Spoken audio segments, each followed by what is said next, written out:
Our co-host, staff, and crew were honored to find out we were the recipients of a GLAAD Media Award this year, especially considering the important work the organization has been doing since 1985, raising awareness and helping gain acceptance for all members of the LGBTQ community. We're delighted to welcome the president and CEO of GLAAD, Sarah Kate Ellis. Thank you.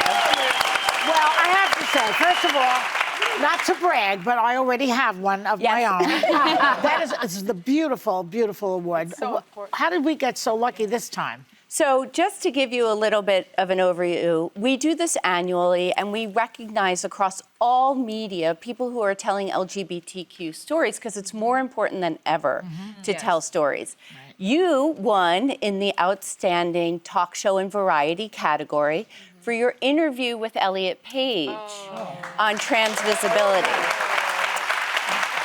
So yes, congratulations to all of you, and congratulations to the crew and the production team here. So thank you for the stories that you tell at this table. Thank you. You're welcome. That means so much to us collectively right now in the times that we're living. But you've been the president and CEO of GLAAD for over 10 years, and you were a media executive before that. So you know a thing or two about representation.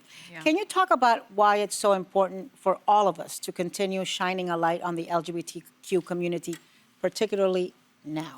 Absolutely. Thank you for that. As you can tell, in society right now, the LGBTQ community has been under attack, right? And one of the divisive tools that's been used is to kind of pull us out and say that we live over here. LGBTQ people are in every family, we're in every workplace, we're in every church. And telling stories brings people together. It doesn't separate and divide people. We're all Americans, and we all need to be treated with respect and humanity and have equal rights. And we don't still in this country. And so I think by storytelling, we bring people together. You can't hate someone whose story you know. And beyond Americans, we're all human souls. That's right. Global. But we've been talking about Pope Francis' passing and what he meant to so many people. And I understand that you got to meet him twice. What was it like to speak to him? I was invited to sit down with him twice for 30 minutes. Each time we spent over 70 minutes together. Wow. He was a phenomenal person, and he wanted to hear our stories, back to storytelling and this table. And one time I told him the story about how my wife and I had to leave the Catholic Church because our kids were born and we couldn't baptize them. And he did exactly that. He put his head down and he said, that's not right. And then very soon after is when he announced that same-sex couples should be blessed. And so stories have power. Very much so. Well, and you traveled to the Vatican a second time to meet with Pope Francis. What was that second visit like? So for that second visit, I actually brought 4 transgender people with me because he hadn't sat down and heard trans stories. And he was moved by those stories. And one of the most significant moments I felt in that time was that he gives out rosary beads at the end of the meeting or talk. And these were gendered. There were ones for men and ones for women. And he gave the transgender folks the gender that they are, that they're living. And to me, what it signaled is if the Pope can recognize them for who they are, why can't the rest of the world? A spiritual leader.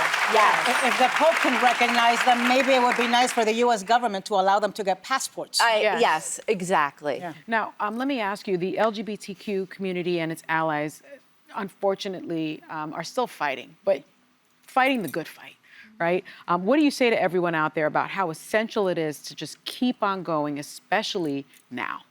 Yeah, I would say to everyone out there that our stories are our biggest opportunity to bridge together and build together, and that we're all Americans in this country and in this world, and LGBTQ people are in every family, in every schoolroom, every classroom, every church, every workplace. Even if you don't know it. even if, Yes. especially. You know, one of the biggest things that we're combating is that only 30% of Americans say they know someone who's transgender. Oh, please. They don't. They might not know that they know someone who's trans. definitely. So 70% of this country is learning about transgender people through the media, and that media has been politicians who have been beating down really marginalized folks. So there's a lot of opportunity, and I think now it's that we're all Americans and we all have to move together and not divide. Right.